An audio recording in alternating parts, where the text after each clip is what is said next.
चला काल गावानं आलो आहे म्हणलं आपण धोंडा खाऊन आलो आहे. मग आता देवांनाही धोंडा बनवूया. मग देवांनाही धोंडा बनवायला घेतला सकाळी आज.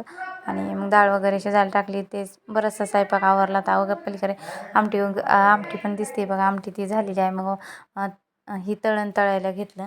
आणि अशी म्हणजे कोणी धोंड्याचा महिना म्हणतं किंवा अधिक मास पण म्हणतं. आणि याच्यात म्हणजे महिन्यात भरपूरशी असं देवालाही जातात.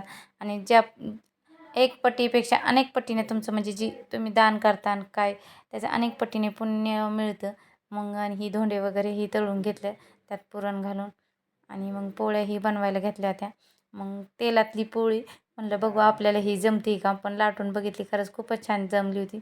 आणि छान झाली होती. त्याला का पीठ वगैरे काही लावत नाही. आणि मग ते पोळ्या झाल्या.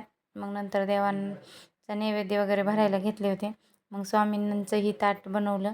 आणि नैवेद्य ताट बनवल्यावर त्यावर प्रत्येक म्हणजे याच्यावरती ही बनवायचं असते. टाकाय तुळशीपत्र ठेवायचं असतं. आणि 3 वेळा पाणी गोल करून मंत्र म्हणायचा असतो आपला गायत्री मंत्र. आणि मग नैवेद्य वगैरे दाखवून घेतला स्वामींना. आणि बाकीचे पण देवांना नैवेद्य आणि धोंडाही दाखवला. आणि मग खूपच चांगलं वाटलं. असं काही घरात पूजा असली का छान वाटतं. आणि असा होता हा आजचा दिवस. भेटूया पुढच्या व्हिडिओमुळे. तोमध्ये बाय बाय.